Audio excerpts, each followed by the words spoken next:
Hey guys, welcome to NCERT warriors classes. आज मैं आपको लेसन 1 जिसका नाम है द लास्ट लेसन के मोस्ट इम्पॉर्टेंट एमसीक्यूज कराने जा रही हूँ, जो कि आपके बोर्ड एग्जाम्स के लिए बहुत ही ज़्यादा इम्पॉर्टेंट है। So be careful while preparing this MCQs. Question number 1 है आपका, who is the author of the last lesson. जो लास्ट लेसन हमारी कहानी है उसके लेखक कौन है। ए पार्ट है आपका जेन ऑस्टन, बी पार्ट है अल्फोंस डॉडेट, सी पार्ट है Rabindranath Tagore and D part है आपका none of these. So B part is the correct option, that is Alphonse Daudet. Question number 2 है आपका, Alphonse Daudet was from which country. जो लेखक है अल्फोंस डॉडेट वो किस कंट्री से बिलोंग करते हैं। ए पार्ट है इंडिया, बी पार्ट है फ्रांस, सी पार्ट है न्यूजीलैंड, डी पार्ट है Australia. So B part is the correct option, that is France. Question number 3 है आपका, the story the last lesson highlights which human tendency. जो कहानी है the last lesson वो किस मानव प्रवृत्ति पर प्रकाश डालता है। ए पार्ट है आपका करेज, बी पार्ट है आपका कोवर्डाइज, सी पार्ट है आपका प्रोक्रेस्टिनेशन, डी पार्ट है आपका unity. So C part is the correct answer, that is procrastination, जिसका मतलब है विलंब। क्वेश्चन नंबर 4 है आपका, what were the things being taken for granted by the people of Alsace. क्या बातें एल्से के लोगों के द्वारा दी जा रही थी। ए पार्ट है teachers of the school, B part है time in school, C part है पीपल अराउंड, डी पार्ट है money and power. So B part is the correct option, that is time and school. Question number 5 है आपका, what were the thing what does the last lesson symbolize. इसका मतलब है जो हमारा last lesson है वो किस चीज़ का प्रतीक है। ए पार्ट है लॉस, बी पार्ट है loss of freedom, C part है loss of language, D part है loss of language and freedom. So D part is the correct option, that is loss of language and freedom. Question number 6 है आपका, what does the last lesson signify. इसका मतलब है जो last lesson है वो क्या दर्शाता है। ए पार्ट है change of power, B part है change of government, C part है change in life and D part है आपका change of teachers. So D part is the correct option, that is change of teachers. Question number 7 है आपका, from where did the orders come to teach only German in the district of Alsace and Lorraine. जो district थे Alsace और Lauren, वहाँ पे कहाँ से order आया था जर्मन पढ़ाने के लिए। ए पार्ट है आपका फ्रांस, सी पार्ट है लॉरेन, डी पार्ट है बर्लिन एंड डी पार्ट है Germany. So answer C is the correct option, that is Berlin. Question number 8 है आपका, why was Franz reluctant to go to school। इसका मतलब क्या है, France school जाने के लिए अनिच्छुक क्यों था। ए पार्ट है wanted to enjoy warm sunlight, B part है wanted to see soldiers drill, C part है wanted to enjoy outdoor, D part है lessons on participle was not prepared। So D part is the correct option, that is lesson on participles was not prepared। Question number 9 था आपका, what did Franz find on reaching the school. Franz को school पहुंचने पर क्या मिला। A part है people were dancing, B part है strange people, C part है पुलिस पेट्रोलिंग, डी पार्ट है आपका strange quietness. So D part is the correct option, that is strange quietness. Question number 10 था आपका, why was France feeling regretful and sad। इसका मतलब है France को पछतावा और उदास क्यों महसूस हो रहा था। ए पार्ट है for reaching late, B part है for not learning participles, C part है for change of the government, D part है for not learning his mother tongue. So D part is the correct option, that is for not learning his mother tongue.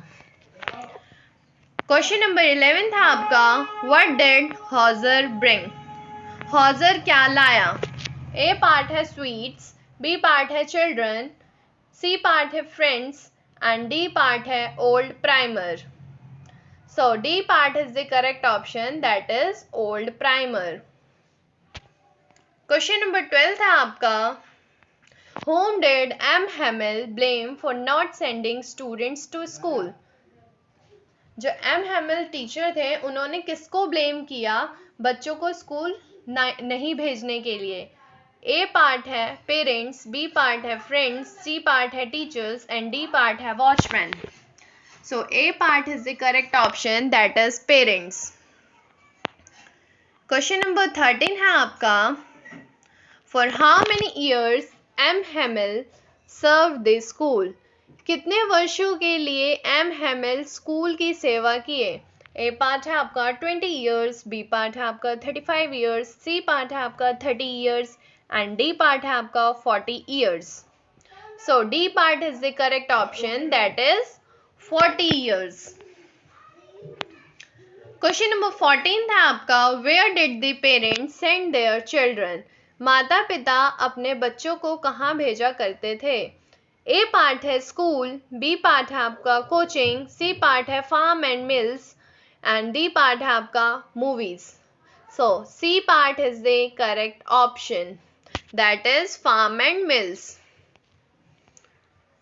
Question number 15 था आपका, who was M Hamel. M Hamel कौन थे। A part है आपका spy, B part है language teacher, C part है आपका soldier, D part है आपका school principal. So B part is the correct option, that is language teacher. Question number 16 था आपका, who occupied the back benches in the class. जो पीछे के बेंचेस थे उन पर किसका कब्जा था। ए पार्ट है वीक स्टूडेंट्स, बी पार्ट है टीचर्स, सी पार्ट है monitor of the class and D part है village elders. So D part is the correct option, that is village elders. Question number 17 था आपका, what made France forget M. Hamil ruler and crankiness। क्या Franz ने M Hamel के शासक और सनकीपन को भूल गए। ए पार्ट है पुलिस पेट्रोलिंग, बी पार्ट है स्ट्रेंज क्वाइटनेस, सी पार्ट है bustle on the streets and D part है the idea of his going away. So D part is the correct option, the idea of his going away. Question number 18 था आपका, what attitude of M Hamel surprise Franz. इसका मतलब है M हैमिल का कौन सा रवैया फ्रांस को हैरान कर दिया था। ए पार्ट है soft and kind, B part है रूड, सी पार्ट है firm and strict and D part है none of these. So A part is the correct option, that is soft and kind. Question number 19 था आपका, why was Franz was shocked to see M. Hamil। Franz M Hamel को देखकर क्यों चौंक गए। A part है आपका because of his formal dress, B part है because he gave sweets, C part है because he had a flower in his hand and D part है आपका all of these. So answer A part is the correct one, because of his formal dress, जो कि वो inspection days और prize distribution days के दिन पहना करते थे। क्वेश्चन नंबर 20 है आपका, which language would the student study from the next day. इसका मतलब क्या है, अगले दिन से छात्र किस भाषा का अध्ययन करेंगे, मतलब पढ़ेंगे। ए पार्ट है आपका इंग्लिश, बी पार्ट है जर्मन, सी पार्ट है डच एंड डी पार्ट है Spanish. So B part is the correct option, that is German.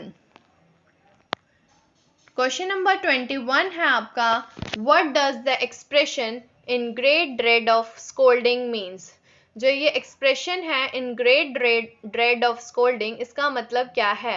A part है to be happy about it, B part है very badly scared of scolding, C part है to be indifferent, D part है none of these. So B part is the correct option, that is very badly scared of scolding. Question number 22 है आपका, what bad news used to come from the bulletin board?